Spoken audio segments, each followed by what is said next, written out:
আসসালামু আলাইকুম, welcome to my Facebook page and my YouTube channel rule 0.2। তো আজকে আমি কথা বলবো ডিজিটাল নাম্বার প্লেট নিয়ে। আর আমাদের ডিজিটাল নাম্বার প্লেটের ভিতরে যে একটা ডিভাইস বসানো আছে, এটাকে বলা হয় রেডিও ফ্রিকোয়েন্সি আইডেন্টিফিকেশন। তো এটা মূলত বাংলাদেশ সরকার বিআরটিএ চালু করছিল 2012 সালে। তো এটার মেইন কাজ হচ্ছে যে আপনাকে সহজে যাতে কোনো ডিভাইসের মাধ্যমে বা ক্যাপচার কোনো মেশিনের মাধ্যমে আপনাকে যাতে সহজে শনাক্ত করতে পারে। ধরেন যে আপনি ওভার স্পিডিং এ একটা গাড়ি চালা যাচ্ছেন, পুলিশের কাছে কিংবা বিআরটিএর বা অথবা ট্রাফিক পুলিশের কাছে এমন কোনো ডিভাইস থাকবে যেটা দিয়ে আপনাকে সহজে তারা ক্যাপচার করতে পারবে। তো এর পারপাসে আমরা 2012 সাল থেকে সরকার বিআরটি কে আমরা 2260 টাকা ডিজিটাল নাম্বার প্লেটের এই ডিভাইসটা বাবদ দিয়ে থাকি, কিন্তু আদৌ এটার কোনো কার্যক্রম বাংলাদেশে চালু হয়নি, অথচ আমরা বছর পর বছর এই ডিভাইসটার জন্য টাকা দিয়ে আসতেছি। তো আসলে এটা আমাদের কি কাজে লাগতেছে? তো এই সরকার আমাদের কাছ থেকে যে এই অ্যামাউন্টটা নিচ্ছে, এটার সুফল কি আদৌ আমরা পাচ্ছি? তো অনেকেই জানে না যে এই নাম্বার প্লেটের মধ্যে যে এই পার্টটা থাকে, এই পার্টটা আসলে কি। তো এটার ভিতরে আসলে যে সিস্টেমটা চালু করা আছে, তো এটার এই সিস্টেমটাকে চালু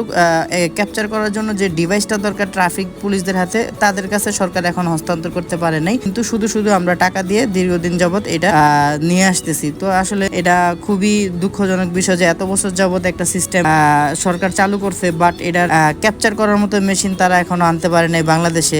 শুধু আমাদের কাছ থেকে 2260 টাকা বাবদ নিয়ে যাচ্ছে প্রতি বাইকের ক্ষেত্রে। তো আবার এদিকে ডিজিটাল নাম্বার প্লেট না থাকলে আবার ট্রাফিক পুলিশ দিচ্ছে মামলা। তো আসলে ডিজিটাল নাম্বার প্লেটের যে মেইন কাজ, ওই কাজটাই তো তারা চালু করতে পারে না। এই আরএফআই এর আর কোনো কাজ যদি থাকে আমাকে কমেন্টসের মাধ্যমে জানান। ধন্যবাদ সবাইকে ভিডিওটা দেখার জন্য। আসসালামু আলাইকুম।